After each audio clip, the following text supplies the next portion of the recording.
Hey, welcome everybody. Andrew Holecek here. I'm really excited to be able to spend the next hour or so with a dear friend of mine, Kristen LaMarca, who I've had the luxury of knowing, gosh, I don't know how many, 10 plus years now. Yeah, I Um, was thinking about that. At least 6 or 7, I think. yeah, yeah, so I will read Kristen's official bio in just a second, but we originally met in Stephen LaBerge's somewhat legendary Hawaii retreats, where we're both students under the mentorship of Stephen. And I think I originally met her whenever it was the very first one. And then I came back and I started to co-teach a little bit with Stephen. So we hung out a little bit further then. And then we did a program together at Shamala Mountain Center here in Colorado. So we had another week to hang out with Stephen. And I'm just delighted to be able to spend this time with you. Kristen is in addition to being a dear friend, she's I would say an elite lucid dreamer. She's extremely gifted, very knowledgeable, as you will soon discover for yourself, and just an absolute wealth of resources for this remarkable type of dreaming. So let me give you the official bio on Kristen, and then we're definitely not going to have a shortage of things to talk about because we share a really deep passion for this material. So here's her deal. So Kristen LaMarca, PhD, is a clinical psychologist with expertise in applied psychophysiology and behavioral treatments for sleep disorders, notably insomnia and nightmares. She specializes in lucid dream therapy for a broad range of psychological conditions, such as post-traumatic stress disorder, depression, anxiety, grief, and loss. Kristen conducts research with Stephen LaBerge on how to maximize lucid dream induction and has co-authored a study showing that galantamine substantially increases lucid dreaming when combined with a proper mindset. She has been a co-facilitator for Lucidity Institute's intensive retreat since 2010 and regularly provides trainings in lucid dreaming to healthcare professionals, researchers, and the wider community. She currently practices clinically at Lucidity Sleep and Psychiatry, and we'll have a link attached to that, and she'll have a chance to talk about that at the end of our together. And she also runs a 6-week online workshop in lucid dreaming that integrates induction science with mindfulness approaches and personally tailored coaching. And we'll also send you the link for that. And Kristen, her program, her lucid dreaming online program, has been frequently referenced in our nightclub community on the forum page. And so she's developing quite a following in her own right. And so, Kristen, thank you so much for taking the time to join us today. We're really thrilled to have you with us. Yeah, thank you. And I'm thrilled to be here too. And just thank you for your kind words. And, just a couple of things to say about our relationship. We aren't just co-students of the Lucidity Institute. I'm a student of yours, Andrew, and I've just learned so much from you all these years. And even just joining Nightclub recently has been it's just been really wonderful to connect with you and so many people. You're such an engaging teacher. You're like a living encyclopedia sometimes, and just so much more. It's just really fantastic to see the work that you're doing. And I really wanted to, say thank you for that, and just, keep up the good work. So happy to be here today. Yeah, I mean, coming from you, that means a great deal. So, yeah, we're thrilled to have you both as a member of our developing community, and obviously now in the post as one of the interview guests. And so gosh, so many things to talk about. But let's start with, like, how did you get into this stuff? Tell us a little bit about your first lucid dream and what inspired you to take up this track, really as a career and as a professional. I think many of our listeners are always really inspired by people like you because, as you well know, Kristen, we don't exactly have a lot of role models in the Western world for lucid dreaming and the like. And so tell us a little bit about how you got into this whole business. Right. Well, I'm not like a lifelong natural lucid dreamer. I learned as an adult. But I did have a lucid dream. My first one was when I was 5 years old. And it was interesting. It was actually a kind of an out of body experience. I was not lucid. I was hiding up in a tree from something, and my perspective kind of went over my body, and I realized that can't be possible. This has to be a dream. And it was such a magical moment to kind of see that was possible in the dream state. But at the time, I didn't do much with it. And, didn't really think much about it until I grew up. And I went to college and I was studying psychology at Marquette University. And I was actually taking some courses by Anis Sheikh, who I think he's done some work back in the day with Jane Gackenbach, who's another famous lucid dreaming researcher. And he taught us in his courses on the psychology of death and dying and mental imagery. He taught us about Stephen LaBerge's work and lucid dreaming and all the different applications and the science that had been done at that time. And when I learned about this, I just had a moment where I was in awe and I was so fascinated by all the possibilities that come with lucid dreaming.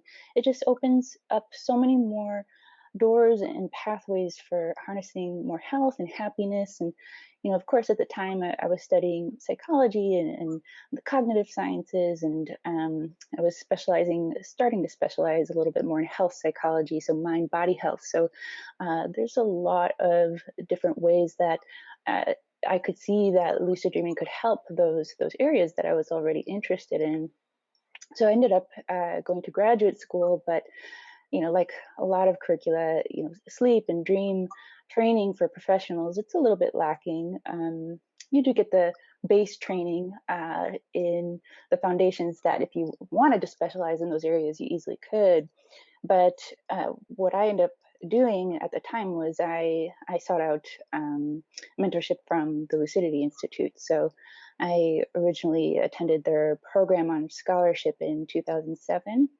And then I just kept going back and growing with Dr. LaBerge and his organization to the point where I began co-teaching with him and conducting research on how to maximize lucid dream induction. We published a study together. We had a lot of experience with the series of induction devices he's developed over the years. So those of you might be familiar with induction devices might know them as like the Nova Dreamer, or recently the Lucy Q he's been working on. And we ended up publishing a study together in 2018 based on some research he'd been doing for many years, actually. But we were able to look at a larger group and test a galantamine, which is an acetylcholinesterase inhibitor that enhances memory, intensifies REM sleep. These are conditions that are conducive to lucid dreaming. And it was very clear from his research that it substantially has a strong effect on helping people have lucid dreams when that's combined with all the different induction skills that we already know work to help people lucid dream. Yeah, that's awesome. And I remember very clearly in both the programs I attended, in fact, all three of them, kind of think of it, where I was part of that study, where I remember very clearly one night, obviously, I think it was a double blind study, right? So one night, 0 milligrams, one night, milligrams, one night, 8 milligrams.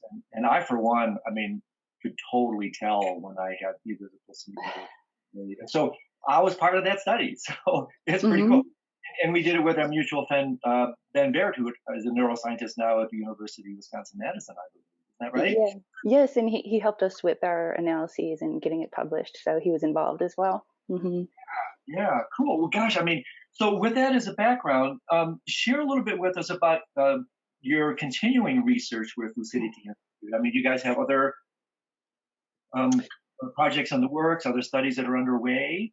There's always a lot of different directions to go. Some of the things that Dr. LaBerge is focusing on right now is the development of the software for the most recent induction device. And I think he has several other collaborations that I'm entertaining, getting involved with. And I think a lot of it is related to some of the basic science on lucid dreaming. We don't really have strongly validated measures to study lucid dreaming yet. And it's a big, impediment to the field. We don't really know all the different ways that people become lucid or different levels of lucidity. We don't have a lot of qualitative measures to study the state. So that's kind of the thing that we've been talking about more recently. And, we have a lot of data from all the years that Dr. LaBerge has been doing this work that, it needs to be analyzed. And, we're always looking for people to collaborate with and to get help with that.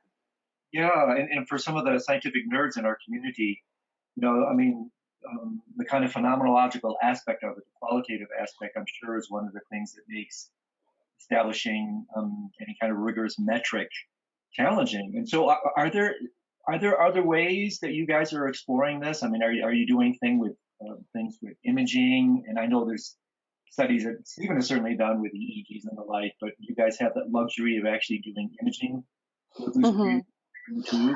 Well, not me necessarily, because I'm not with a neuroscience lab right now. But I'm certain that if you get to have Dr. LaBerge on the show, he could kind of talk to you about that. And uh, Dr. Baird is also another really good person to talk to you about that. They've been doing some studies at the University of Wisconsin-Madison, and I think you're aware of that, if I'm correct. A little bit, yeah, yeah. I've had, I've worked with Richie and his people, and Melanie, who's working with Giulio Tononi. They're doing, you Mhm. probably know this, they're doing this really compelling ongoing study that really implicates lucidity in the deep dreamless state. And so I've had a little bit of So contact interesting. on that. Mhm. And so, I mean, if and when that's substantiated, I think that will be as revolutionary as when Keith Hearn and Stephen were able to verify the authenticity of lucid dreaming itself. So, I mean, in short, it's like really cool, all the stuff that's happening, but it's flying pretty Mhm. far below the radar, wouldn't you say still? Yeah, and there's definitely a lot of hurdles to overcome, but it's worth it. I think from a lot of the anecdotal evidence and just theoretically how it aligns with things that we already kind of know work in psychotherapy, for example. It's a worthy candidate to explore and try to get funding for. My interest, it hasn't necessarily been recently as far as like brain imaging, but more on the therapeutic aspects, and so a lot of my work really has been more focused clinically. And what you see in the research on lucid dreaming therapy, this is where you, of course, use lucid dreaming in a therapeutic context. It's there's not a lot of evidence for it. Actually, we don't really see controlled studies showing that it works much better than anything else, and there's a lot of flaws in the study. And so, my interest area at this point is case studies, and trying to find ways to teach other professionals, and publish on cases that can show, hey, this is how it's done. This is how you make it work in a practical sense. This is how it makes sense theoretically, and I think that's something that could be a really good contribution to helping the field along.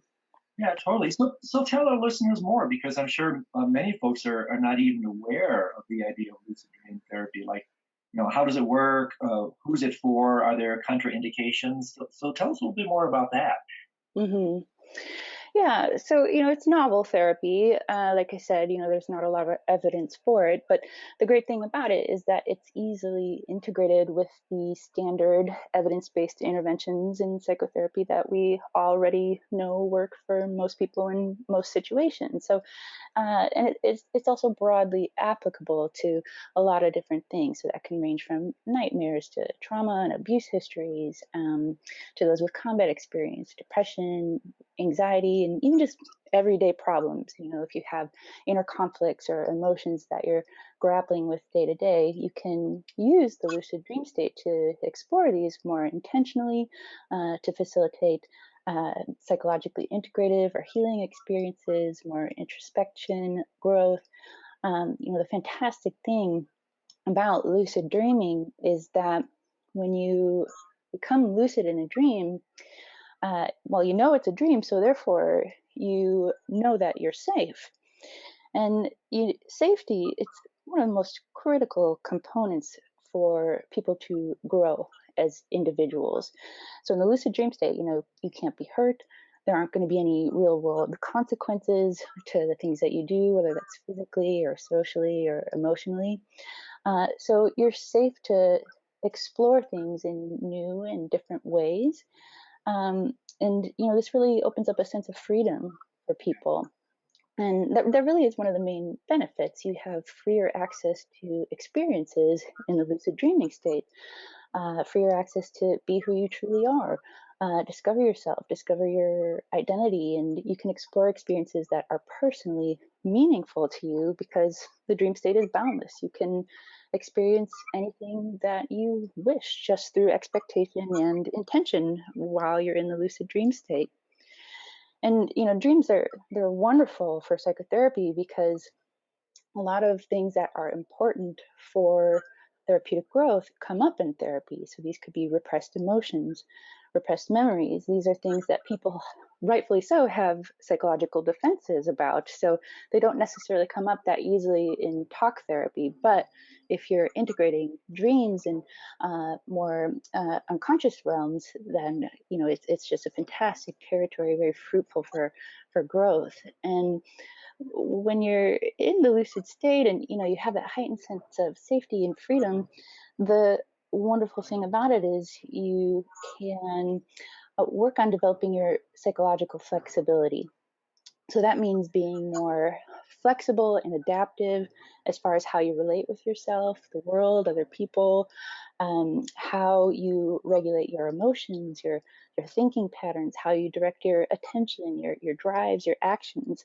So you can learn how to be and relate in new and different ways that can be much more helpful and help you get unstuck from patterns that may be impeding some of your growth. So there's just a lot that can come from exploring lucid dreaming in a therapeutic context. One of the other wonderful things is that when you're in a dream and you're safe, you can adopt a model of self-integration. So this is where we don't just see the things in our dreams as something separate from us or outside of us or representing something in the real world, but we take ownership of it. We see the things in our dreams as representing something within ourselves, perhaps something that needs healing or something that's been wounded or something that needs our attention in some sort of way. And so it's just a really wonderful way to form a deeper connection between self and other that can be really healing and therapeutic and help a lot of people in their recovery. Yeah, that's really well said. And oh my gosh, did you hit on some incredible points there? I mean, the first thing that came to mind was, I'm a big fan of Donald Winnicott. I'm sure you're familiar with him, the object relations theorist. And he Hmm. talks so beautifully about holding environments. And so what you said there, in terms of really the dream being this kind of holding environment. So Winnicott's one of his work, the principal contributions, was this idea that if the proper nurturing environment is there, you could say almost typically, typically in gestation in the womb, growth and development occurs quite beautifully. And as we're born, if we have that same type of holding environment, we grow and develop properly. And if we don't, problems arise. And what I do, Kristen, is on the other end, with my work on death and dying, I apply the same tenets in a kind of midwifery principle towards the end of life. The very best thing you can do when someone dies is actually create this kind of holding environment.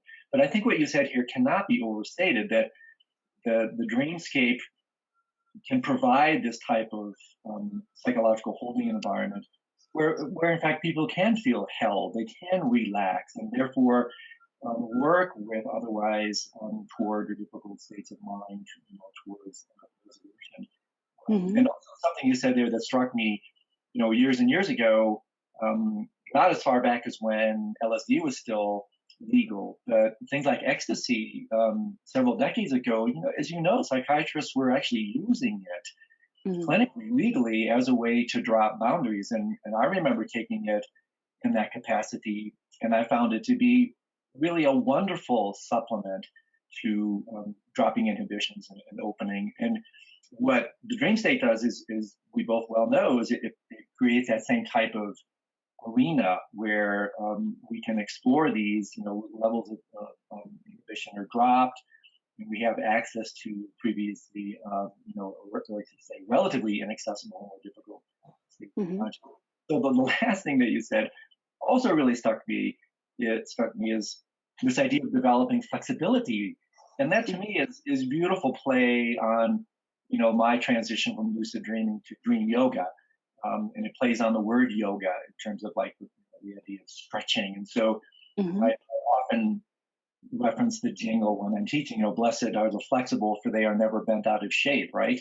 And so we develop this kind of pliability, this malleability in relationship to the contents of our mind, because certainly in my experience, both experientially and doctrinally, one of the biggest problems we have, whether we know it or not, is kind of reifying, solidifying the contents of our mind, Mm. having solidified, ossified, even as we get older, the more ossified we get, ossified levels of identity, feeling that we're somehow victims or somehow stuck in poverty states of mind. And so, what I thought you said about the flexibility that's developed with lucid dream therapy is also extremely provocative. So, are there other applications? Like, for instance, can you give us an example? A lot of people struggle with nightmares, of course. A lot of people Mm. struggle with things like insomnia.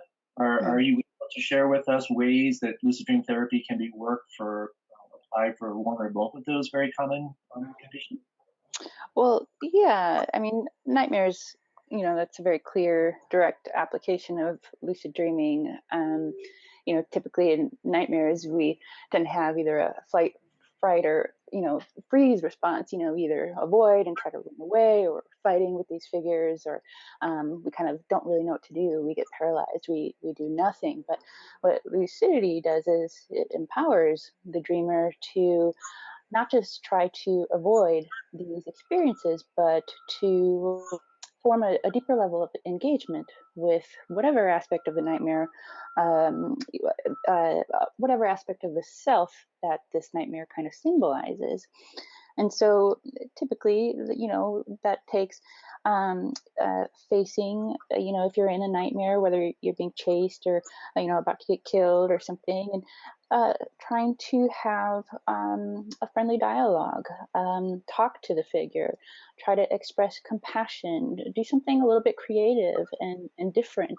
See if there's a way that you can try to understand what the nightmare actually means in real time. And what often happens in these kinds of dreams is that there's this interplay of the images with the lucidity that can be really therapeutic. These figures can transform into something that all of a sudden reveals the meaning to the dreamer, or enhances their insight in some sort of way. I do a lot of work with people that have like abuse history. So that could be physical or sexual or emotional or all three. I've done a lot of work with active duty military and veterans that have combat experiences. And one of the really cool things to see is, well, first let me say, that there are treatments already for nightmares. One of them's a drug. It's an alpha blocker called prazosin. Typically, that's only prescribed for um, individuals that are pretty severe. Like their nightmares are so bad that they're not getting any sleep, and often it's people that have had combat experiences, things like that, or just been in war torn areas. The other option is something called imagery rehearsal therapy. So, this is where you sort of go back into the dream that you had with a therapist. You imagine yourself back there, but you imagine changing the outcome to something different, more therapeutic. Um, but what lucid dreaming, does is it makes that model for relating and changing dream content a lot more flexible, a lot more adaptive for individuals. And what I often see with, well, let me use a soldier, for example, that I've worked with. If you try to do just standard imagery rehearsal therapy, tell them, well, what would you do differently in your dream? Let's change the outcome. They can't do it. Mhm. Why? Because they're still under that same mental model of the world, in that they're not safe.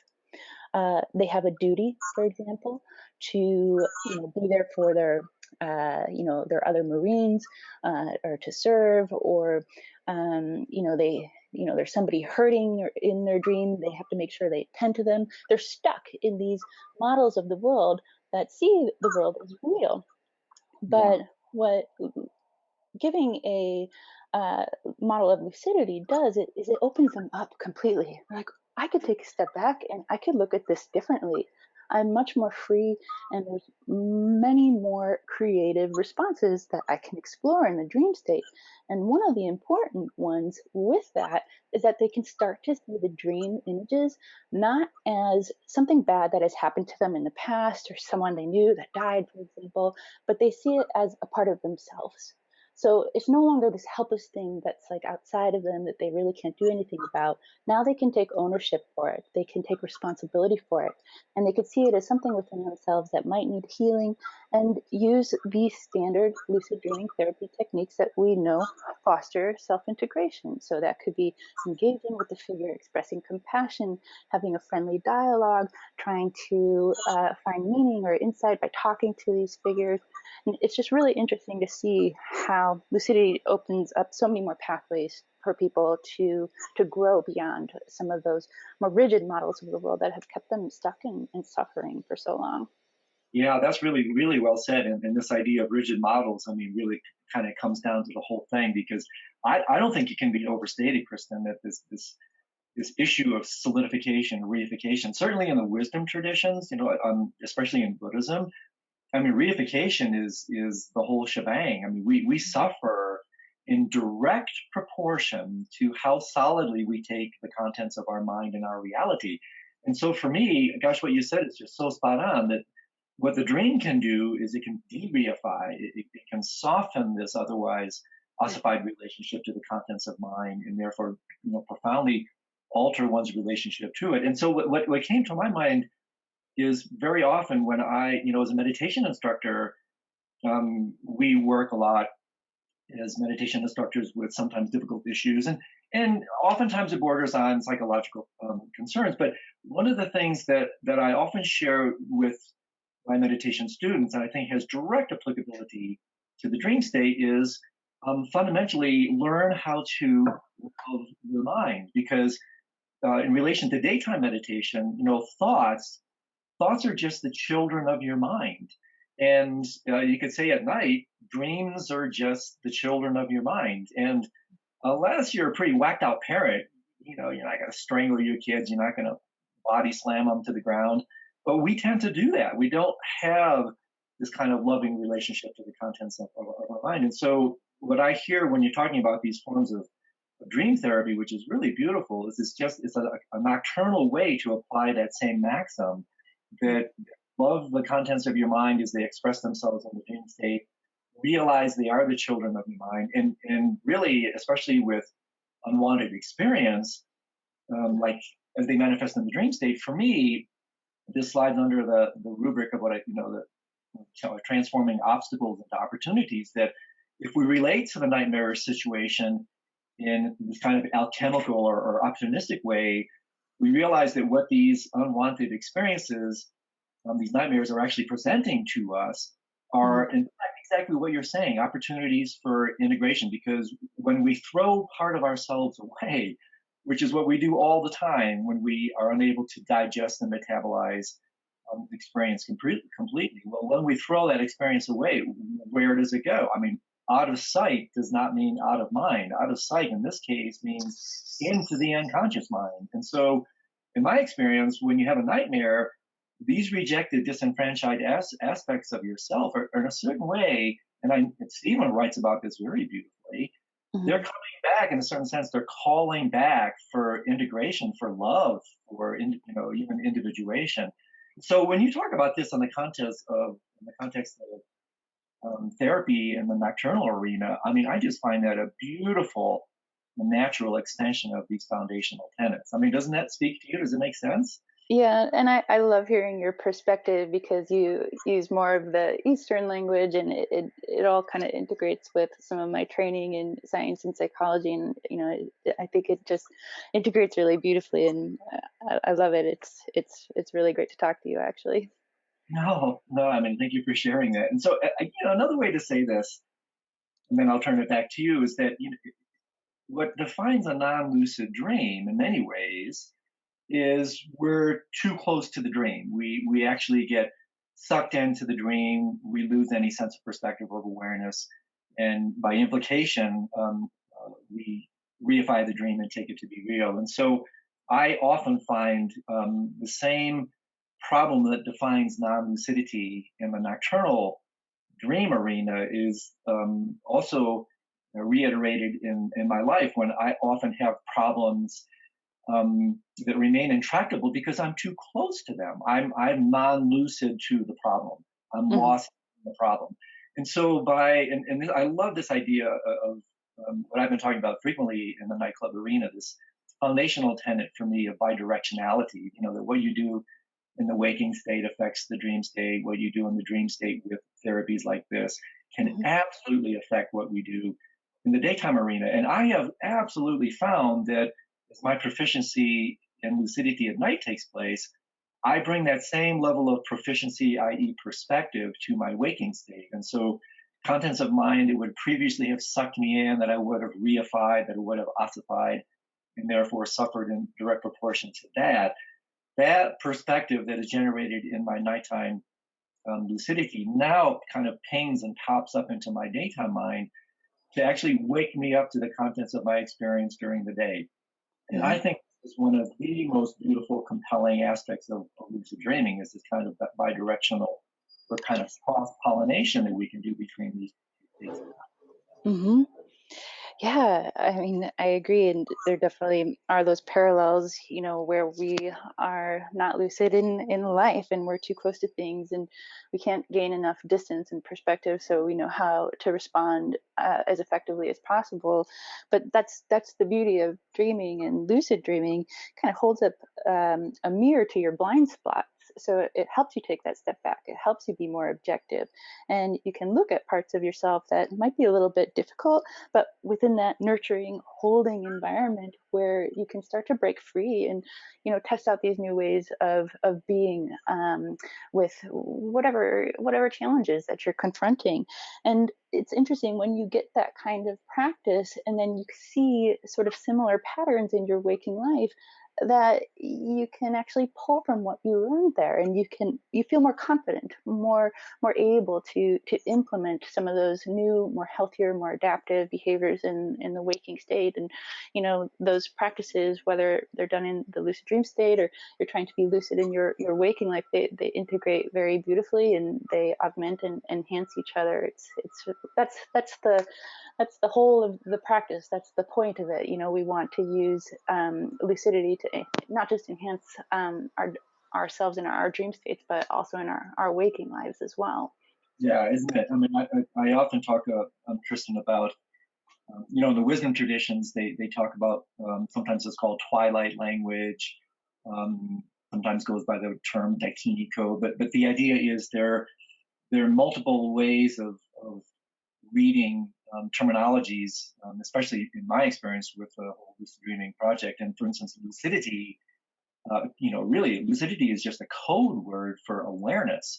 And so if there's one, I'm curious to see if this resonates with your experience, if there's one kind of curative ingredient to any psycho, even spiritual pathology, it is in fact awareness. When you shine the light of awareness onto almost anything, almost by definition is going to be curative. And so I think this completely applies in this arena. And so have you, if you are comfortable with it, have you had personal dreams or personal experiences that you can share with us where you've been able to apply some of these very tenets into your own life? Yeah, of course. So, uh, and you're talking about sort of therapeutic lucid dreams that I've had, Yeah, or yeah, maybe exactly. how. Yeah. Dreams Hmm. where you've been able to resolve certain issues, certain so-called real world issues. Hmm. Yeah. Well, maybe more emotional one. I don't think I've shared this one publicly in a while. Was one where I kept having a dream a while back about somebody that I had a difficult relationship with, and I felt hurt and mistreated, and they kept popping up in my dreams, and I wanted to move on. And so I set my mind to, okay, next time I see that person, I'm gonna know I'm dreaming, and I'm gonna try to work on this and let go of whatever it is I'm holding on to. And sure enough, the next time it happened, they were walking up to my apartment, and when I saw him, I immediately knew it was a dream. So I ran right up to him, and this is totally different from my non-lucid dreams where I'm trying to like run away or hide or not be seen, you know. And I grabbed his hand and I looked him right in the eyes, and it was just a moment where, you know, you just sort of have to look within yourself and pull from deep within your heart and speak from the heart. And that was exactly what I did. And I can't remember exactly what I said, but I think I directly asked the dream, you know, how can I integrate this? How can I let this go? You know, I tried to express forgiveness of myself and him. And the coolest thing was that he disappeared in my hands as I was talking, and Wow. I began to float up in the air, and I started pulsating with this buzzing, ecstatic energy. It felt like ecstasy. It was so euphoric. It was amazing. So I'm sort of somersaulting slowly toward the ceiling, and I'm just watching myself in this state, you know, trying not to like break the trance, right? And I get to the ceiling, and I'm hanging upside down by the ceiling, just sort of effervescing in this energy. It was wonderful, and I was hanging there, and I saw an image of a bat in like my mind's eye, almost like a hypnagogic image, but it wasn't one.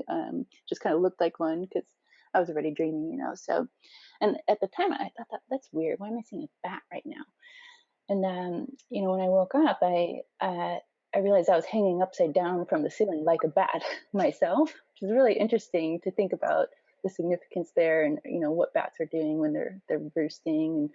And yeah, after that dream, I stopped having those. You could call them nightmares. I was distressed by them, but you know it kind of stopped. And you know it was something that definitely felt healing and integrative in a way. And it was one of those dreams that, you know, it tends to kind of stick with you. You'll always like remember it. And it's something that kind of helps me, you know, or guides me, you know, in other dreams when, you know, I'm looking for integration or I'm looking for healing. You know, it's something that I can always pull from and remember to help me have more of those experiences.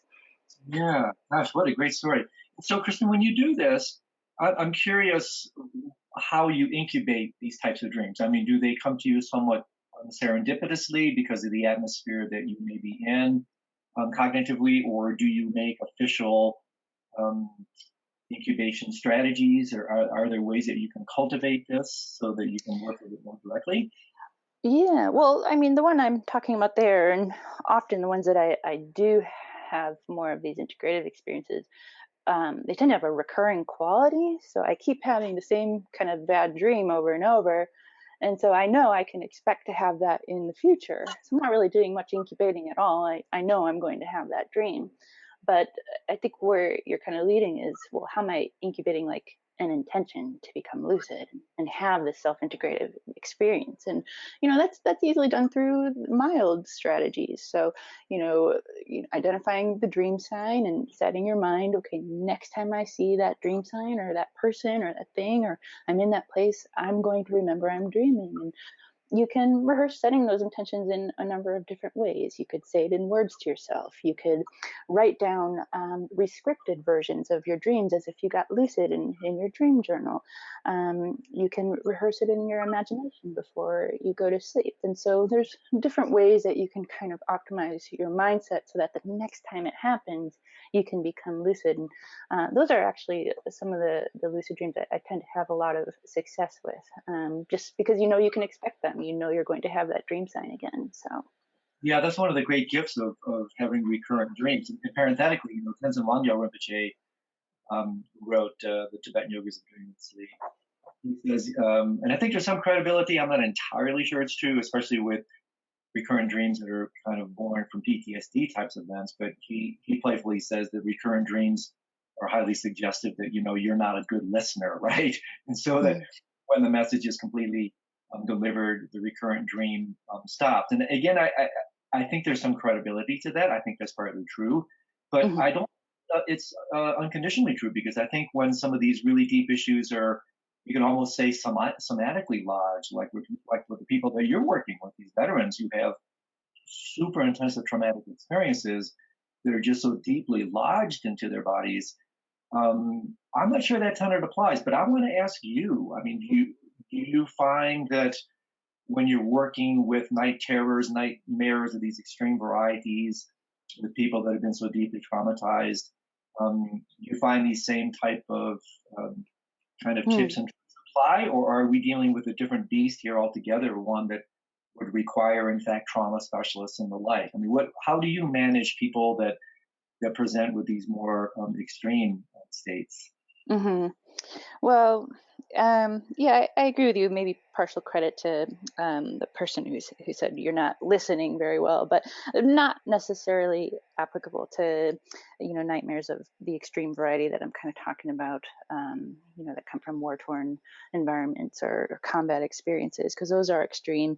It's not that they're not good listeners. It's that um, they're human beings. When you have those kinds of experiences, that's how the psyche and the spirit's going to respond. It's going to get stuck. It's going to get lodged. And I of course, when there's that level of acuity and you have a diagnosis of PTSD, then that should require, the help of trauma specialists. But, I don't want to just reserve that only for, psychological treatment providers, because I think a lot of people have self-healing capacities in themselves, and they can easily apply some of these techniques to help them. But, in my experience, what I find is that people might be able to get lucid, and they might be able to change the dream for a little bit better, feel a little more empowered, but there's always more growth that could happen. And you really do need the guidance of a trained clinical therapist to kind of help you with that, and to implement strategies and interventions that we already know work to foster self-healing and growth. It's kind of similar to, these days they do a lot of pop-up clinics for ketamine administration for like depression and things, but they don't really integrate it with psychotherapy. It's not ketamine assisted psychotherapy. They just give the ketamine. It's kind of like saying, here, just have some lucid dreams and expect to get better.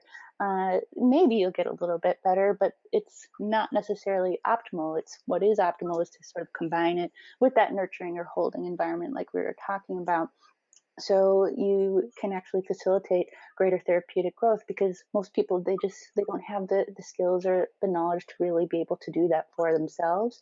And even just being able to do that kind of work on yourself without the help of like a healing practitioner, it's difficult because we can't see our own stuff very clearly. Even for myself, I'm pretty good at understanding, how the therapeutic, aspects of lucid dreaming works, but it's always better for me to talk to someone else that knows about lucid dreaming to help me see better how I could be using those states to foster healing and growth.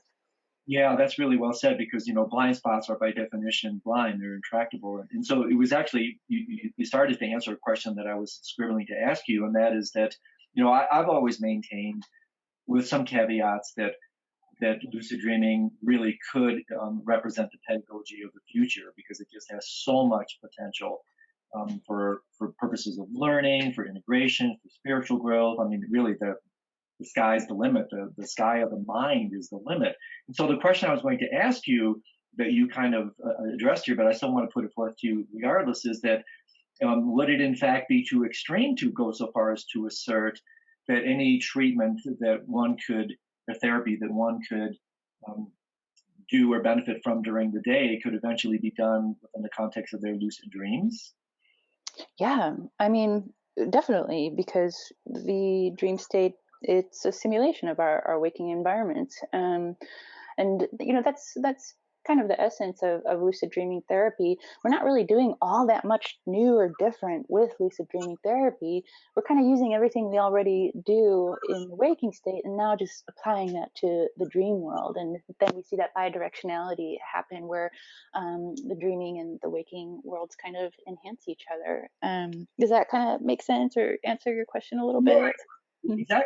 And I also think it's kind of like what you were saying earlier. I think one of the benefits that you would get in the nighttime arena is a sense of empowerment when you realize you can take on both these roles. I mean, there's so many implications here, Kristen. It's kind of mind-boggling because Yeah, it's you know, awesome. when the when your male friend appeared in your dream, was that in fact some kind of projection of his mind stream, which I think is pretty questionable, or more likely that was that form was arising in the content of your own mind. It's almost like parts of you are teaching parts of other you, Yeah, and this kind of empowerment that you can have both as the patient, so to speak, the client, and the embodiment of the person or issue that you might be having an issue with. Those both become represented in the arena of your own mind. And to me, Kristen, this is really compelling stuff because, as you know, in Buddhism, fundamentally, when we talk about things like non-duality, well, what does that really mean? That's such a kind of spiritual rhetorical term.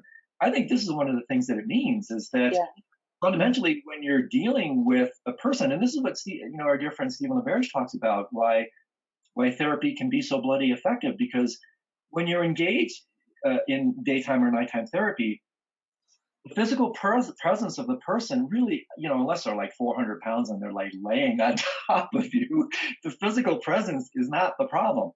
mhm, The problem is the relationship you have to that presence, and therefore when you're in therapy, the person doesn't have to be there. They just have to appear to you phenomenal. They just have to appear to you in your mind.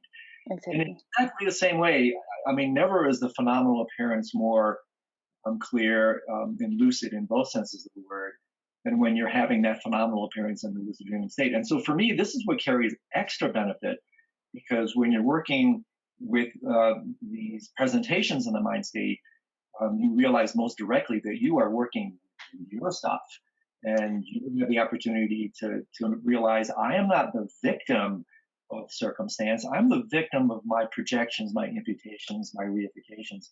And so when you reveal that in the dream state, this is an added benny that, in my opinion, in some ways makes it even more efficacious than what you can do in traditional daytime talk therapy. Right, exactly. It adds a lot to it. And it's not just the empowerment or like the evocative realism or being able to, encounter remote memories or feelings or things that are repressed. Lucid dreaming, it's really fun for most people. And that's something that's been shown in the research often is that it's associated with positive emotion over and over again. It can be really amusing and interesting and intriguing for people. And this is really relevant for the field of psychology because you know what? Treatment engagement and dropout rates in therapy, it's a big deal. A lot of people don't find therapy fun, and for good reason. It's not really fun, but this Right. is something that can be intrinsically reinforcing for a lot of people. I have a story about this actually. So I was a postdoc and I was doing a group on lucid dreaming therapy for it was a severe mental illness population. It was in an outpatient setting, so they were fairly stable. But we had um, we had a client who she was appropriate for a therapy called dialectical therapy, behavioral therapy. And this is based on mindfulness, and it's for people who are like chronically suicidal or they hurt themselves a lot. And she refused to do it. She said, "No, I'm not going to do it. I've been there, done that. I don't like it. I hate mindfulness." And she just didn't want to do it. But and group therapy was one of the main things besides medication management that we were offering at our clinic. So we didn't really know what to do with her. So when I started the lucid dreaming group, all of a sudden she goes, "Oh, I want to do that." And she got engaged. She was kind of quiet in the group. But when we got to the part where I was teaching them about wild techniques and how mindfulness meditation can help you lucid dream, how it can help you be more aware and respond more creatively, she suddenly was able to engage in mindfulness meditation. She goes, "Wait a minute, you mean that mindfulness can help me lucid dream better?" And I said, "Yes." And she didn't say anything, but then she started reporting on lucid dreams. So that was just a fantastic saying that something like dreams and lucidity can motivate someone to engage in a therapy that we know can help them. It's just something that's so powerful, and I think it's something that speaks on a really deep level to a lot of people. And I just can't wait to see it come a little bit more to the fore in the field of psychology. I'm aghast that it's like 2019 and it just hasn't really been touched on yet. Just looking forward to seeing that more. No kidding. Can you define for our listeners real quick? You tossed out the word wild, the acronym. Can you define for them? Some of our listeners may not know what that refers to. Right. So that refers to awake initiated lucid dreams. So typically, in most lucid dreams, you're going about in some sort of non-lucid dream situation, and then suddenly you remember that you're dreaming. But a wild type of dream, it differs from this because what you do is you either wake up from a dream and go right back into a dream fully lucid, or you might interrupt your sleep and then go back to sleep in the early morning hours, and you use like meditation, concentration, relaxation strategies to help you fall asleep, but while staying fully aware of your state of consciousness. So you're basically lucid as soon as you begin to dream. And it's a really fascinating experience. Often you get pulled directly into a dream. Or you might start dreaming that you're in your bedroom trying to fall asleep, and so you can kind of get lucid that way by recognizing that you're no longer in your physical bedroom. It's a method of more direct entry into the lucid dream state. It's actually really interesting for people to explore that are having trouble with the perspective memory strategies of remembering to get lucid later in the night. Then they can actually wake themselves up in the middle of the night and say, okay, I'm going to fall asleep while staying conscious. And they could have a wake initiated lucid dream, which has a lot of the same value as the traditional lucid dreams people tend to think about. Yeah, and I think the acronym is sometimes quite apt because there are times when it can be quite wild. I groove on these states because for me they're a wonderful way to explore, the hypnagogic descent, how especially the latter stages, as you know, stage 3 and 4, where I find it just so incredibly fascinating to watch my thoughts morph into thought image amalgamations, which is like a pre-dream state, how that morphs into a micro dreamlet, and then Mm-hmm. how I use the word inflation here because I think it ties into the subtle winds of the subtle body, how then that little dreamlet can then further inflate into a full-blown wake initiated lucid dream. And to me, I just find it really incredibly interesting and quite wild because you can see in this case, I know, as we both know, it's called lucid solipsism, how thought creates reality at the level of the dream. And then we can get some intimation, I think, of how thought obviously doesn't create reality in the waking state, even though some people still think that, but it most certainly affects and colors the waking state. And we can start to get a hint of that power by watching how it is that thoughts morph into images, morph into dreams. And so I also want to clarify very briefly with my listeners that the other type of dream that Kristen is alluding to is usual. I think it's a more common one. You can correct me if I'm wrong, where people either through a dream sign or something triggers them to the fact that they're dreaming within a dream. That's called a dream-initiated lucid dream. And so those are the two general overarching categories. You can either bring awareness with you from the waking state to the dream state. That's a wild. Or you can trigger awareness when you're in the dreaming state. That's called a DILD or dream-initiated lucid dream. And so let's get back. I mean, I'm so grooving on this lucid dream therapy thing, Kristen. Say, are there certain people that are better candidates for lucid dream therapy than others? Yeah, I should answer that question. And now I'm remembering you did ask me a little bit about insomnia and if it could help with that. And I actually have a response for that. So maybe we could come back to that. But Sounds good. yeah, as far as candidates, yeah, there definitely are. Well, typically in my practice, when we first meet with patients, we assess their sleep, and I always ask about dreams. I think a lot of clinicians forget to do that. It's an opportunity to educate people, about lucid dreaming therapy and tell them to think about their own dreams and bring them to sessions, and you can usually gauge their interest. So people that have an interest in dreams, or they dream journal already, or they recall their dreams a lot, or they tell you that their dreams are kind of intense, or they have nightmares, that's a sign that they would be someone really good to talk to about lucid dreaming therapy. There's some other factors I think that would be important to consider. One is, of course, if they're having nightmares or they have trauma. There's individuals who tend to be a little bit more closed off, or they get kind of stuck in therapy. They don't know what to explore. They don't know what to look at.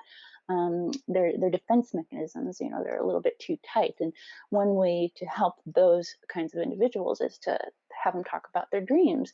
It's been really interesting working with some trauma cases of mine, how they can't talk about their emotions, they can't open up. You ask them how they're doing, they say fine, but you get them to talk about themselves through the lens of their dreams, then all of a sudden a whole new world of themselves opens up. They're able to talk about emotions and memories. There's something really safe about the distance we have psychologically when we talk about ourselves through our dreams. And so if you kind of have people that are a little bit stuck, pointing them in the direction of their dreams, that could be something really useful. What else is good? Some people, especially people with depression, in depression we have REM sleep in a way where it's more intensified. So a lot of people have more intense dreams. They feel like they're dreaming a lot of the night when they have depression, and that has to do with the neurochemical balance that has to do with the depressive state and how that affects sleep. Now, those individuals could be really great for it, but who's really great for it is people that decline medications. So if you take antidepressants, that kind of subdues the intensity of REM sleep, but some people, they don't want to do it, or maybe it's really not right for them. And so their dreams, they're the perfect forum to really be able to explore things that are really important, because they're so vivid, they're so intense, they're so highly recalled. These are people that you don't really have to do much to teach them how to lucid dream, because they have a lot of features that already make them really good candidates for lucid dreaming therapy. Yeah, terrific. Guys, that's so helpful. And so, yeah, so let's definitely come back to the number one sleep disorder, of which I think there are what now 107 or 8 of these puppies. Um, Insomnia. I mean, how can we, how do Mm-hmm. you work with it? Is there any application for lucid dreaming in the realm of insomnia? Mm-hmm. You know, Sure. yeah, Yeah. Well, the way I typically work with insomnia is through cognitive behavioral therapy for insomnia. And I think you talked about that a little bit with Tucker in your interview with him. Am I right about that? right. Yep. Yeah. So, you teach people how to work with certain thinking patterns or behaviors that interfere with sleep. But lucid dreaming, it could have some seemingly more indirect applications for insomnia. Um, it's interesting. In insomnia, you tend to get stuck in a negative view of being awake during the night. So you can't sleep, or you wake up in the middle of the night, and it just feels like this terrible thing. You worry about if you're going to be tired the next day, or if you're going to fall back asleep. You sort of have this negative worldview at the time, and this is a model again, where our thoughts shape our reality. It activates our nervous system. So it worsens our insomnia. It makes it more difficult to fall asleep. It perpetuates our insomnia.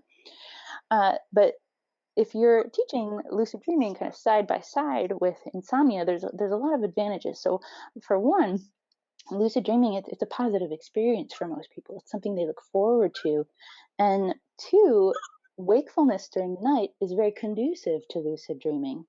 We know that they're associated together. So, wow, all of a sudden, these moments where you're awake during the night, they're no longer these terrible things that plague you. Now they can be framed as opportunities for dream work, for healing work, for exploring pleasure and play through dreaming. uh, one of the recommendations for if you can't sleep during the night is actually get out of bed, do a little bit of reading, and then go back to bed when you feel sleepy. And the reason for that is because we spend all this time awake in bed, we start to condition ourselves to be fearful of the bed, and it makes it a lot harder to fall asleep. But that can easily be integrated with one of the standard methods to help induce lucid dreams, and that's the wake back to bed or sleep interruption method. And so you can kind of see those times as not like, oh man, I have to get out of my bed because I'm not sleeping and it's cold and uncomfortable outside. But hey, I'm gonna go practice this skill, and when I go back to bed, I'm gonna have a much higher chance of lucid dreaming, which is really fantastic for some people. Now, a lot of lucid dreaming skills overlap with skills that help people sleep. So that's relaxation, that's meditation. If you're trying to have a wild when you go back to sleep more toward the early morning hours, and this is when a lot of people have insomnia, those skills, they really go together, and it can help people, if not fall back fully asleep, meditate in that state between waking and sleeping, in the lighter stages of sleep, which also has applications to the sleep and dream yogas. I think Yes. there's a lot of research on how people with insomnia, they subjectively report that they didn't get much sleep, but then you put them in a lab, and they were sleeping much longer than they thought. So what is that? They call it sleep state misperception. So this is where you believe you're awake, but you're actually asleep. And this the people with insomnia, they kind of have this propensity for possibly developing more abilities in lucid sleep yoga, because they believe that they're awake when they're not. So they're conscious of mentation or thinking when they're in the lighter stages of sleep. They tend to have more miniature or micro arousals from sleep when they kind of go back to sleep pretty quickly. And there's a lot of practices such as like yoga nidra, where you're learning to keep your mind quiet and calm in that transitional state, that people with insomnia could really benefit from, and probably be really good at bringing lucidity with them into those stages, and possibly even into deeper stages of sleep. So I think that the applications to insomnia, they're not as direct, but when lucid dreaming and insomnia interventions, they're taught by side, I think that they can augment each other in some really interesting and unique ways. Yeah, I couldn't agree more. It's what I refer to as a family of collateral benefits. They're not like officially targeted, but they come along for the ride, and they can completely transform the way you relate to these otherwise, uncomfortable states of mind. So here's a question for you. It's really easy for people like you and I to sit on our soapboxes and preach, to the stars about how incredible lucid dreaming is, because obviously we both know it is incredible. But Mm. let's talk a little bit about some of the shadow sides, because I mean, wherever you find light, you will find shadows, and something that has, a mutual friend, Ryan Hurd, writes about this, that things that have this kind of power to illuminate also have shadow elements. And so, have you ever tried lucid dream therapy, for example, and then somebody comes back and you go, "Whoa, I should not have done that," or in your own experience? So, first, are there candidates who are like, "Man, that should not have been tried," Mhm. my bad. Sure. And then Hmm. otherwise, what are some of the shadow elements so that we can at least have a more balanced approach to this otherwise amazing discipline? Hmm. Well, I get your first question. What did you mean about the second, the shadow elements? Well, Could you so let's just start with the first one. So, Mhm. any cases or any personal Mhm. experiences with people where you retrospectively said, "Whoa, lucid dreaming therapy may not have been the best thing," Mhm. contrary. Sure. Yeah. Well, the short answer is no, but there have been cases where I've considered lucid dreaming therapy, and I said no, it's not right for this person for this and this reason. And there's also been cases where I was a little bit concerned, maybe I shouldn't do lucid dreaming therapy with this person, and it turned out okay, or it was helpful to them in some way. And there's a lot of things that therapists could kind of consider when they're implementing lucid dreaming therapy.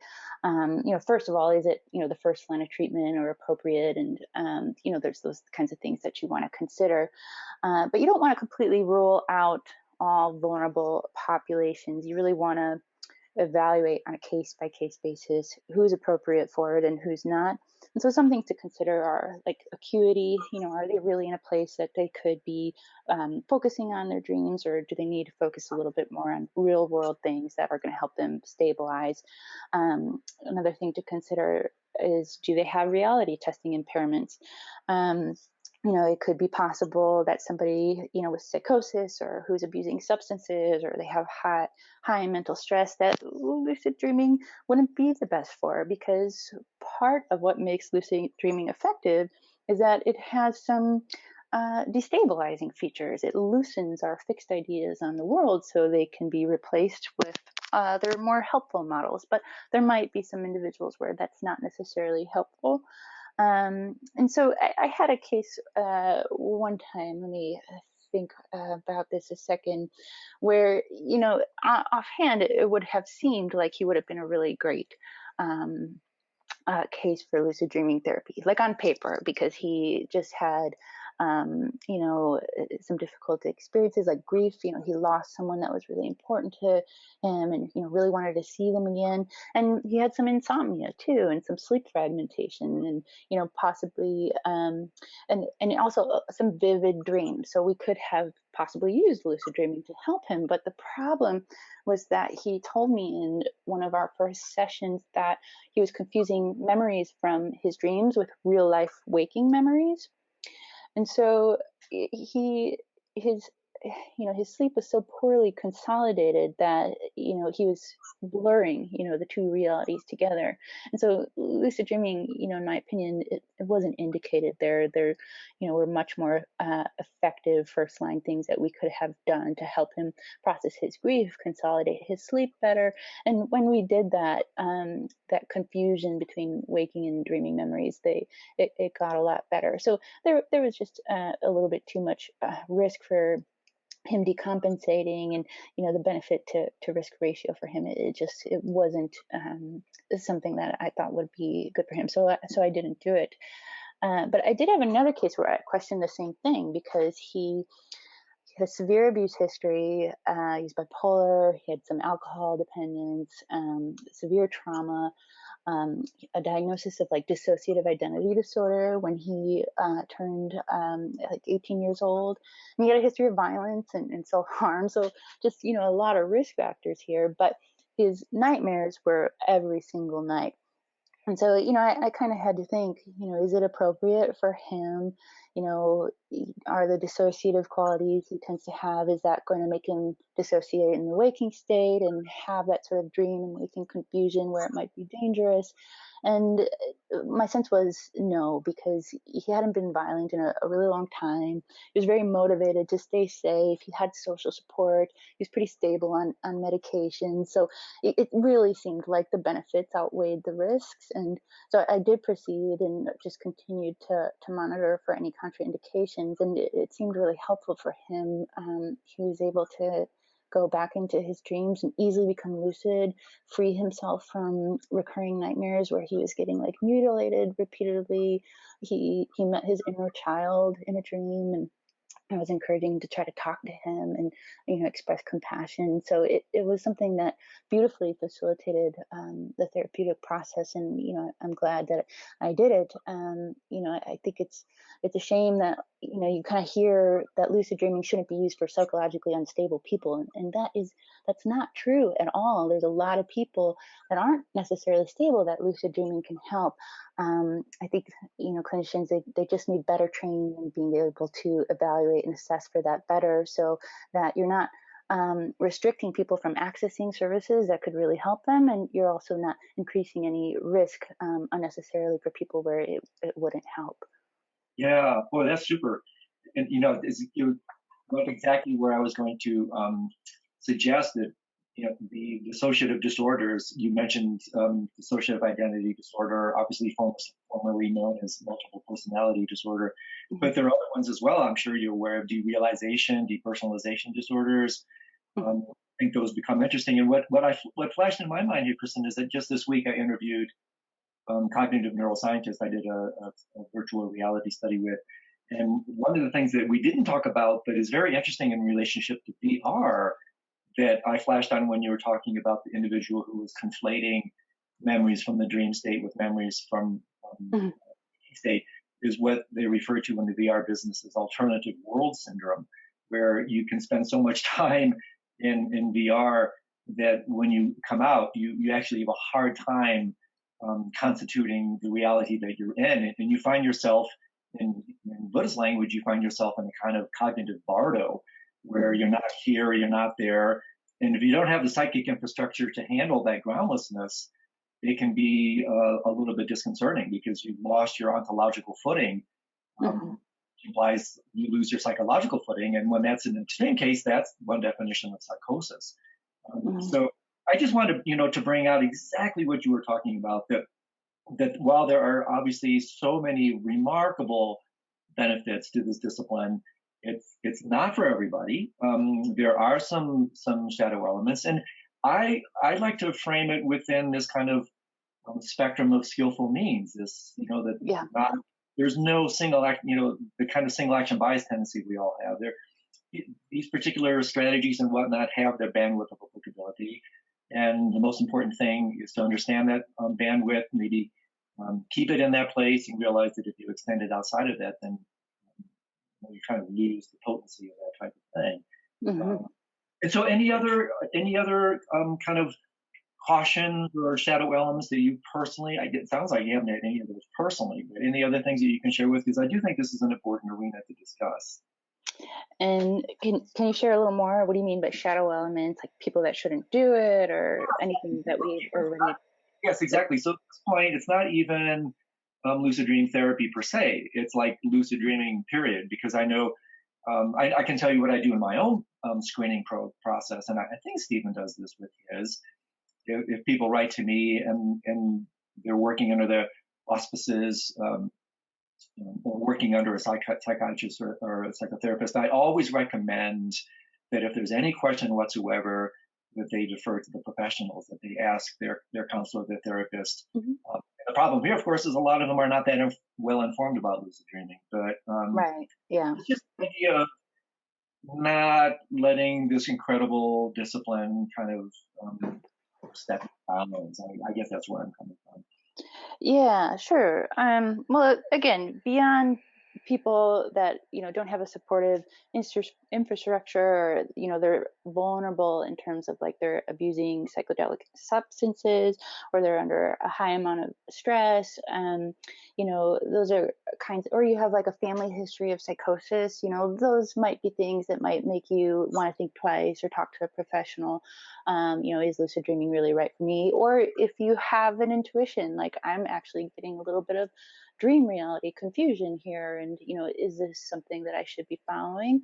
And if you talk to a professional, you're going to get one of two things. You're going to get someone that doesn't really know what they're talking about, and they're going to say, no, don't do it, it's not safe. Or you're going to get somebody that might be a little more knowledgeable, and they can try to help you understand what's really happening with you and what's right for you. And let's say you are having some dream reality confusion, they can help you understand if that's within the normal range of dream reality confusion. For example, let's say you occasionally believe a dream really happened until you think about it later and realize it didn't. It was just a dream. So I think that we don't want to overemphasize that lucid dreaming is risky in any sense, because it really isn't. It's a natural state that everybody has. Even if you are practicing lucid dreaming, you're probably not going to be having all that many lucid dreams. Your access to the state, it's not going to be like you can spend hours and hours a day like you do in the virtual reality world if you're into those kinds of technologies. So you're not necessarily going to be as prone to those kinds of syndromes like derealization or depersonalization. The risk really is negligible and minimal, and the benefits are profound and huge. And so I really don't want to overemphasize that there are risks to this, beyond what we've kind of talked about.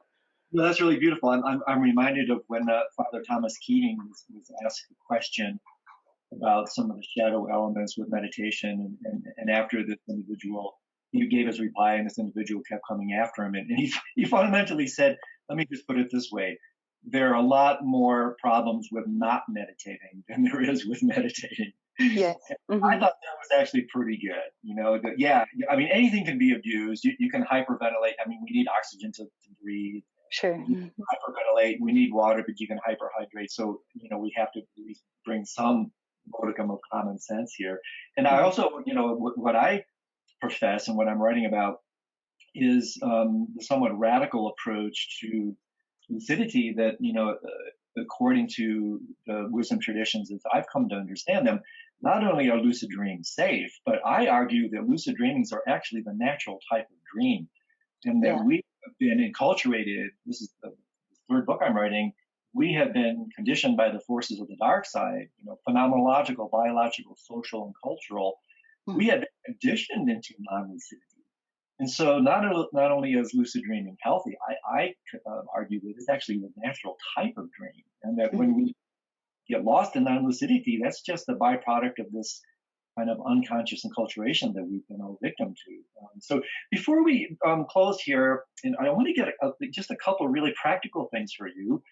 One of the single biggest issues that we face in as lucid dreamers, I certainly face it as a teacher, and I'm sure you do as well, and we get it very commonly with questions from our nightclub members, is how to work with discouragement, because these dreams are not, for some people, that easy to access.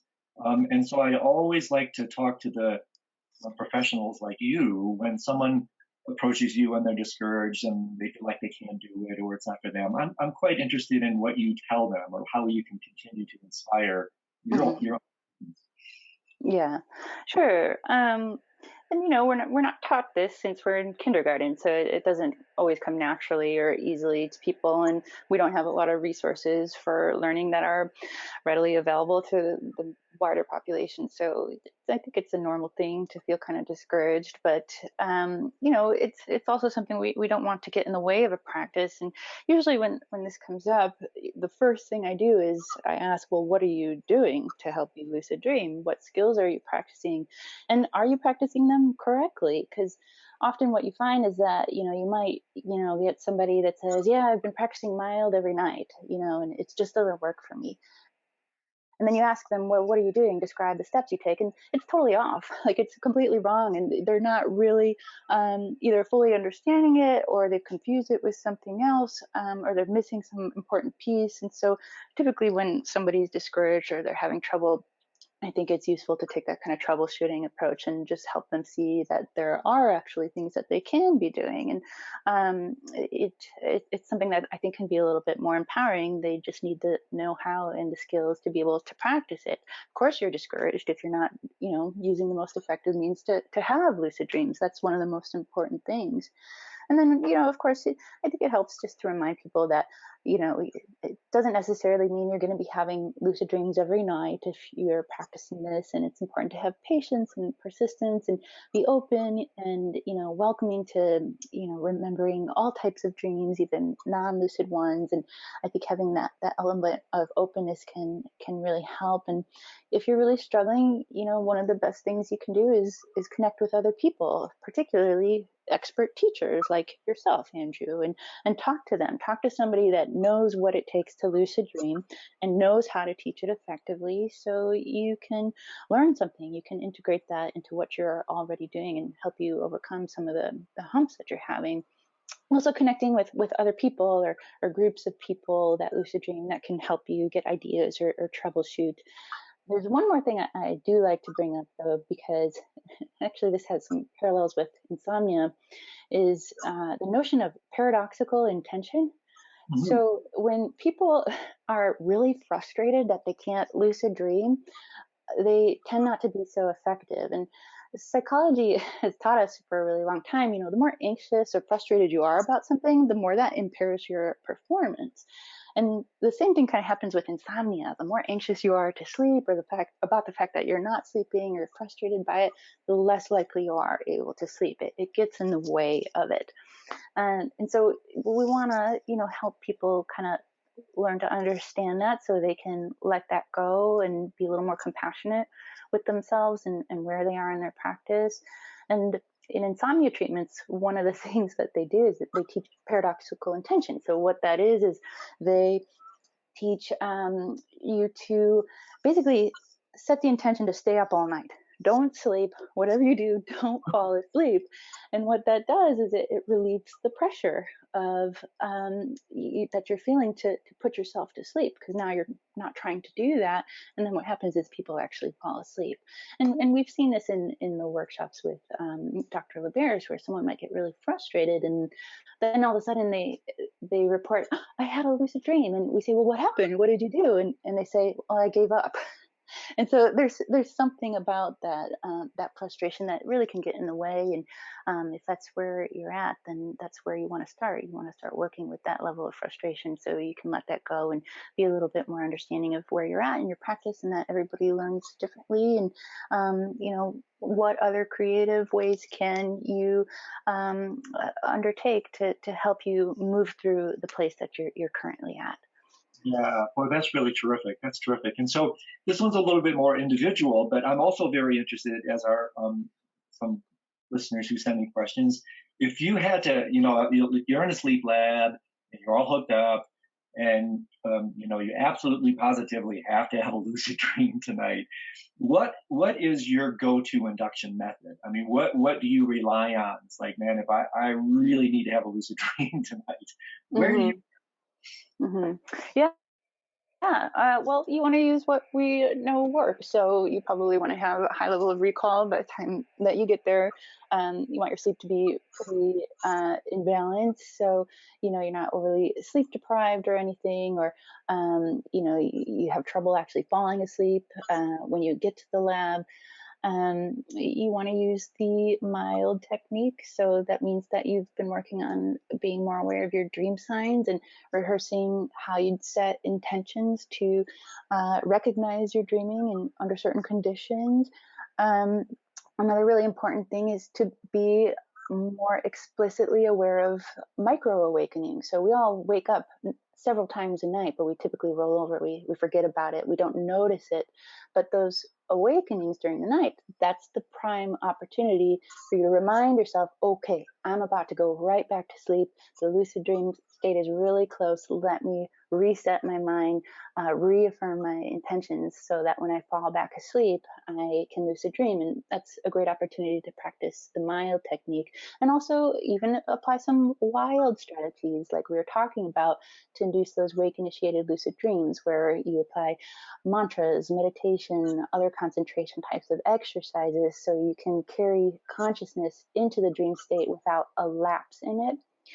And I'm sure there's other things, making sure you concentrate your efforts more toward the end of the night, when you tend to be dreaming a little bit more uh, frequently and more intensely. You can always implement a period of sleep interruption, so kind of extend a period of wakefulness in the middle of the night before you go back to bed. What's lovely about being in the sleep laboratory is we have these objective measures, and there aren't really protocols developed around this yet that I've seen, but what they should actually be doing is combining the subject's efforts to lucid dream with some objective measures and protocols. So they might interrupt the person when they're in the middle of a REM period, or they're about to go into REM, so they can practice some strategies and lucidly enter the dream state, whether through a wild technique, or perhaps by doing the mild technique. But I haven't really seen that done in the lab, but it really should be looked at a little bit more often. I think there's some studies by a Japanese group from some years ago that actually did something like this, where they tried to purposefully induce sleep paralysis, awareness during sleep paralysis. So that has some really relevant applications for studying lucid dreaming in the laboratory setting. Yeah. Wow. Awesome. And just for our listeners, Kristen tossed out the term mild. This is it's called an acronym for the mnemonic induction of lucid dreams, which is the technique. No surprise that Stephen LaBerge came up with it. I reference in one of the posts, I'm quite certain I do, under the lucid dreaming track, a 4-stage process that you could refer to there, that Stevens says that he was able, through this technique, to virtually have lucid dreams at will. And so those are awesome tips, Chris. And I got one or two questions from our members. These are quite compelling, so I'm going to pass these your way, and then we'll start to wrap this up. My dear friend, I can talk all afternoon with you. So, Okay. So in your blog post, the future of brain-computer interface technology could help you lucid dream. You discussed the possibility of using virtual simulations of non-lucid dreams to mentally rehearse the act of recognizing dream signs. Do you know of anything along these lines that is currently available or in development? Huh. Okay. Well, no, not currently in development, but yeah, I mean, I do think that kind of technology could be useful for helping people, well, one, inexperienced people get more familiar with what it takes to lucid dreaming, what it might look like, what the hypnagogic state might look like, what it looks like to induce a awakened state of lucid dream. The more familiarity you kind of have with that, the better you might be able to implement that. But VR technology is not necessary for that. But where I do think it's really interesting is that if there were software applications or games that were developed around this idea of entraining lucidity, that could be really useful. So, in a practical sense, well, how do you simulate dreams that actually resonate with the kinds of dreams that people have? You'd probably want to start doing that by creating virtual environments reflecting the common recurring dreams people tend to have. So you might be, let's say, lost, non-lucid in some sort of virtual reality game, and then you come upon some new dream environment. You're supposed to figure out your next cues and steps or whatever, if it's a puzzle. But let's say you're in a classroom environment and the teacher's handing you a test, so you're having that dream again, right? Or maybe you're on top of a car and you're driving from the hood or you're driving from the back seat. It's a very common dream from people. Could you sort of use those virtual simulations to rehearse remembering that you're dreaming? And how could that look? Well, not just remembering you're dreaming, but maybe you have to carry out some sort of task, implement some sort of reality test. The really intriguing application is to extend this further and integrate virtual reality with neurofeedback technology. So neurofeedback is where you measure a person's brain waves and then you give them like audiovisual cues, you feed back to them where their brain state is so they can train a certain neural signature. Now, we don't exactly know what the neural signatures for lucid dreaming is yet per se, but hopefully in the future we will. It would be really interesting in those kinds of scenarios where you're supposed to rehearse in a virtual environment becoming lucid to integrate neurofeedback capabilities into these environments, because you can train your brain to be in the optimal state, uptrain those the sort of natural brain rhythms, and reward the desired behavior. That's getting lucid directly in correspondence with the stimuli that have significance for situations where we're supposed to be becoming lucid. So there's just a lot of different ways where I think technology can help us become lucid more often. The interface that I'm kind of talking about right now, I've never seen this anywhere except in the autism field, but it could be a possibility in the future if there was enough funding and research on this state. We could potentially harness these technologies to help us become lucid a lot better. Yeah, yeah, fantastic. And so, Kristen, as we start to wrap this up, um, let's talk a little bit about your future work, how people can get in touch with you. Do you actually do things like online Skype therapy sessions? So like if there's someone interested in working with you, do you do type offer kind of Hmm. online services? So tell a little bit how people can connect with you. I definitely want to plug to our audience here your lucid dreaming course, which is an extremely popular one, and obviously very well done. I think now, after listening to you, people know why. So tell us a little bit more about how we can support you with your work, things that you're working on, and how they can get in touch with you. Sure, yeah. Well, if you're interested more in, the psychotherapeutic aspects, you'd have to be a resident of California, and you can get in touch with me through my website. That's luciditysleeppsych.com. And if you're more interested in just learning lucid dreaming, and you're not interested in how that can help with sort of ailments or stresses or illnesses, I do have a broader site dedicated to education and courses on that, and that's called mindfulluciddreaming.com. And so through there, I offer a 6-week online course. I just did one in January. We had about 50 people. We're going to do another one next January. And what this is over 6 weeks, you're going to get a lot of skills training, worksheets. You have an online dream journal. You have a community to support you. You have ways of tracking different metrics, your dream recall, your lucid dreams, your meditation practices over time. You can the system's really neat too. You can link getting text messages every morning that asks you, what did you dream about? Just in case you didn't have time to journal, and it will upload it into a neat little graph for you. And we also do webinars, and we have time to kind of process the material and do real work.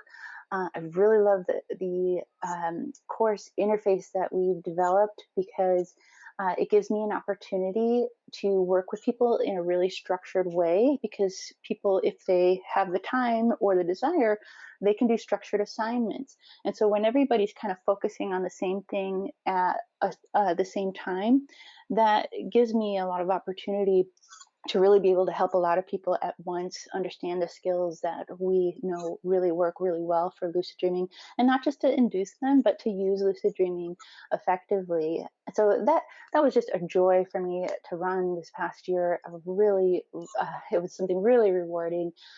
We ended up, because people wanted a little bit more afterwards, a little bit more support, we ended up forming an alumni group that was a little bit smaller.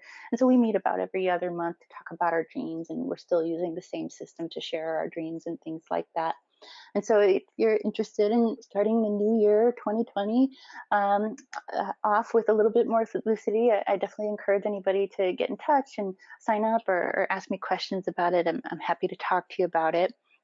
What else is going on? I guess I do some, if you're in the San Diego or Southern California area, I typically do a few local, mostly free workshops or meetups in the area, which has just been really awesome to meet people that are, around, that you can meet up with face to face and talk about dreams without having to travel. So I definitely encourage that. And yeah, I think that's pretty much what I've been working on lately. I do have a book that's, I think, going to be coming out in the fall, but I probably won't say too much about that yet, but just that it's going to be a little bit more of a beginner's guide and have a lot of skills training for people that really want to work on those foundational induction tools and refine those. I think it's something that a lot of people will enjoy. And so if you're interested in that or other things, I definitely encourage you to sign up for my newsletter at my website, and I'll keep you updated. Kristen, that's awesome. And it also gives them some excuse to get together after the book is published and bring you back on, because you are absolutely the wealth of resource that you have always been and will continue to be. So thank you so much, dear friend, for taking Andrew. your busy schedule to chat with us. I sure as heck learned a lot. And as usual, you're one of the real jewels in this field. So let's positively stay in touch. We'll bring you back on after your book is out. And we did have a couple more questions for you. It didn't quite have enough time to get to them, so we'll recycle those back around when we bring you back in after your book is published. And on behalf of all our membership here, thank you so much for spending a few minutes with us. We really appreciate it. Likewise, and I love these conversations. I feel like I learned a lot from you, even just from talking to you, and I just love how you can pull so much out of me and all the other people that you're working with, and just really looking forward to seeing how you continue this work, Andrew. So thank you so much. Yeah, thanks for the supportive words, Kristen, and all the best to you, and we'll definitely stay in touch. Take care now. Take care. Bye-bye. Bye.